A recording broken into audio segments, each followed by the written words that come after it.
Hey guys, so if you weren't tracking, this is from one of our original PSA send-in orders. We've got two PSA 4 cards, and this wasn't the same thing of cards we sent to them. This one we definitely don't agree with. This one we sort of don't agree with, but we'll get to that in a second. So let's go ahead and get with the one that we sort of agree with, sort of don't agree with, and let's ultra zoom in on this. Now, obviously, like, it's still in a whole solid case. Granted, with it being a fresh case, it's still pretty see-through. It still shouldn't be too much of an issue to see finer details. Now, we're under ultra white light, and we've got a blue background for the most part. And let's go ahead and start to ultra zoom here. There's really, the centering is pretty much fine. It's thick, but it's all the same. There's no real sort of dings or anything. Let's see here. There's scratches in the hollow foil, but to be honest, they're minor. They're not super significant.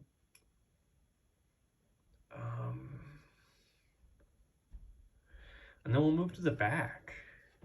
Now the back, there is some whitening, and we'll go ahead and try and post that as best as we can up against the wall. Mostly on the corners, but that's about it. The whitening isn't extreme, and there's no creases. Like, we would have said probably, like, I think 6 still isn't being super optimistic. I think 7 would be optimistic, and I think 6 would be realistic. Yet this got a 4. That's pretty upsetting. Now consider, let's say this is their 4, and we just looked at this, pretty much whitening. I don't think this white speck is damage to the card. I think it's something that didn't get wiped off, and they kept it on there. I think that's what it looks like. It doesn't look like it's actual damage to the card. We'll zoom in for a second. We'll zoom in even more on that. I know it's getting hard. Hands are a little shaky. Trying to. We're at 7 times zoom. Yeah, I don't think that's damage to the card. I think that's just a white speck. But we can see that the main whitening. This is very zoomed in. That's not a crease. I think it's just, like, again, a little hair or something that got stuck in the case. It's super minor whitening. And we would have said probably 6, 7 being optimistic, 6 being realistic. The centering on this card is really fantastic. And there's really just, there's no other damages to the card besides whitening. Really, it's minor scratches to the hollow foil. So, like, we can see how they would say, like, a 4, but really you could see what some other cards grade as a 4. So don't really agree with that. Now, here's where we really don't agree, is we have a birthday Pikachu. And again, centering's really fantastic. There's even less scratches in the hollow foil. It's significantly less. So you really can't ding us on that. It's almost like there's only one in the top left corner that's really visible at all under the exact right conditions. So gonna say that isn't right. Centering is fine. It's thick, but it's all the same centering. And we get to the back, and the whitening is significantly less. And there's no, put it up against the blue background. Like, it's very minor there, very minor there. A little bit on the corner, and almost pretty much none on that corner. We could say easy 7, and presumably possibly an 8. Like,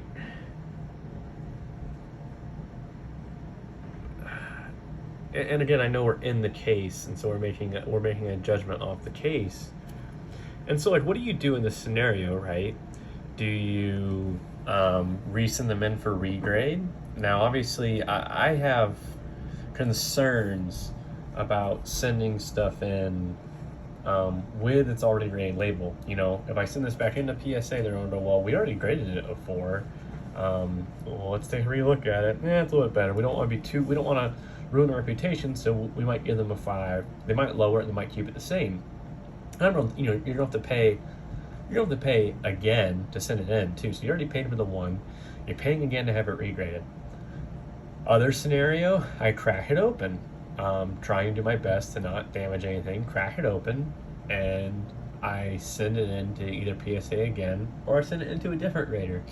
I don't want to send it into a different grader again with the PSA label, because they might have the same sort of bias, like, oh well, it's already been graded, it's blah blah blah blah, you know. So I want to take out, you know, that possible bias from them. I want to take out what it's already been graded, remove it. I want to make it to where when they grade it, it is truly a fresh grade. There's also another option. I crack these both open as best as I can without damaging the cards, and I sell them ungraded. The Birthday Pikachu, that card isn't really far off from near mint. And under eBay listings, what other people have listed as near mint, that Birthday Pikachu qualifies as near mint as a non-graded card. Those go somewhere between $100 and I think $200. I mean, I've wasted my time and money on this grade, but at the same time, this significant downgrade has really ruined the value. Now, this also gets to another category. You know, when PSA finally opens up the ability to send cards in again, are they going to make the lowest charge $20? You know, right now, like the lowest charge after some insurance and shipping and stuff, it comes out to like $13 a card for Pokemon cards, or, you know, it used to when they were taking orders.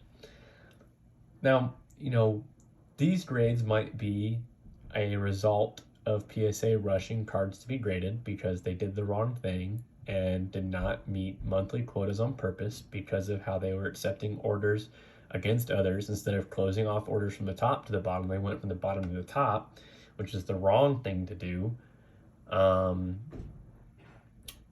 You know, was this a result of poor grading or rushed grading? I think possibly it was. You know, these weren't the only cards. You know, we had several cards that really didn't make sense.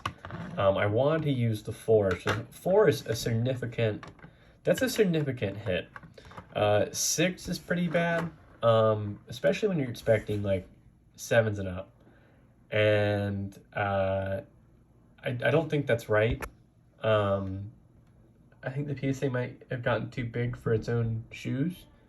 And I might do some ultra zooms on these grades that I disagree with. And again, I should try and crack them open. I'm debating it. I've tried cracking one open in the past. I think I accidentally damaged the card a little bit on the sides by doing it. Because it is kind of hard to crack these open. Good for them. But I think that might be the route I have to go. I really don't want to send them as a regrade to other companies. 1, because it costs money again. And 2, if I do it, I've got to go through a lot of work to do it. And other companies also have to be accepting grades right now.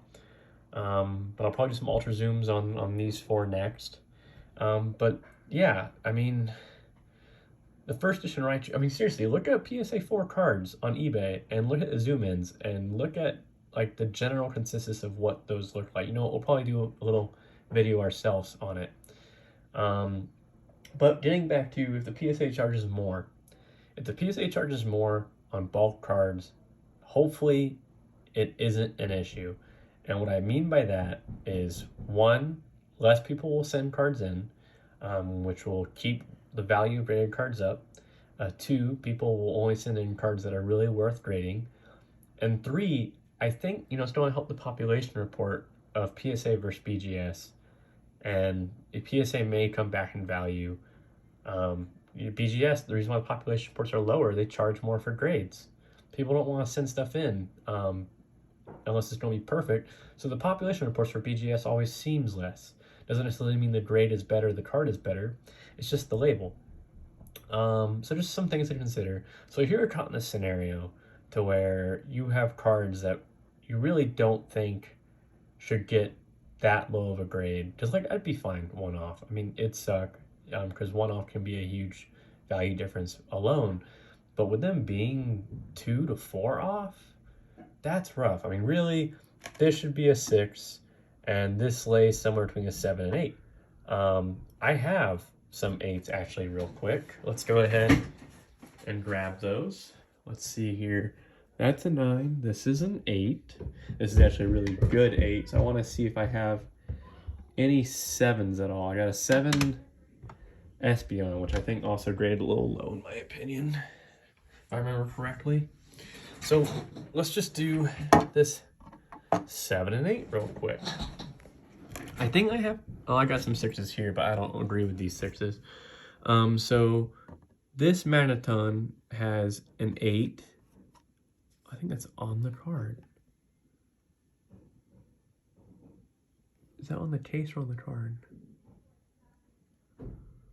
Oh, I guess the previous person scratched up the case a little bit, so this will make it a little more difficult. But let's go ahead and try and take that out of account. So that's on the case, that's not on the card, those lines up there. Centering's pretty much the same as these other cards. There is scratches in the hollow foil. Those are in the hollow foil, those scratches that just appeared. So it's not a perfect hollow foil. So the front's pretty much the same. Let's see the back. The whiting is less, but there is whiting per corner. And that, generally is what I expect of a pretty good 8. And that's why I said this is 7 near 8, because this does have whitening. But that makes it puts it kind of borderline 8. And this is actually a really good 8 in my opinion. So we've got this 7 right here.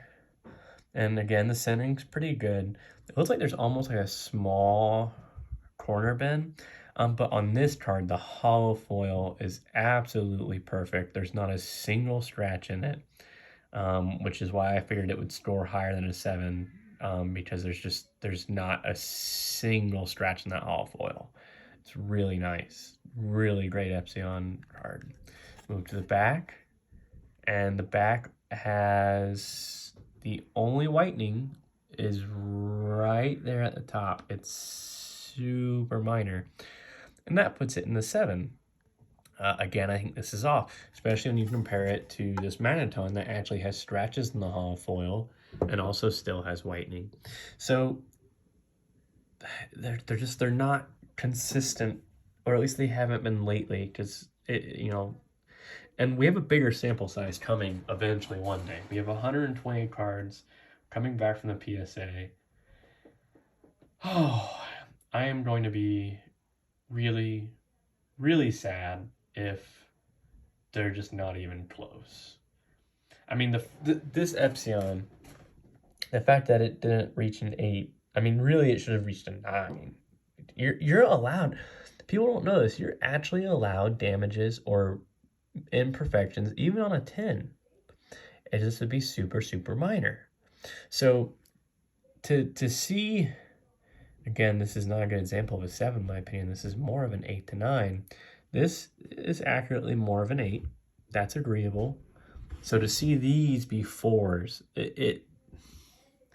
we're gonna do some more ultra zooms on these 4 here, and we'll go over what we think. But again, if you run a scenario, the best case scenario in my opinion is not to resend them in their holders. I think that still adds a bias, just they can see what the grades were, and they'll probably either go up or down by 1 or keep it the same. You're not going to get what you want if there's supposed to be a significant change.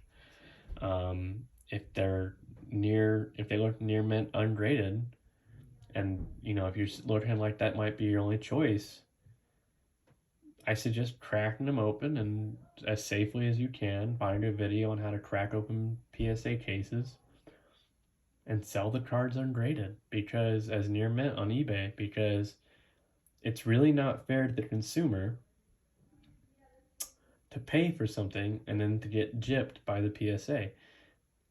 The PSA service is they look at your card, they put a grade on it, and they encase the card. I've seen the process. It's not super difficult. They can hire a ton of random people to do this job. It doesn't take that long for each card, um, not like how they make it seem. And so, if my prediction is correct, that they were just slapping on grades to move cards along, or if they're doing it based on the service you pay for, that is really upsetting and is pretty much 100% a scam at that point. PSA, you need to fix yourself.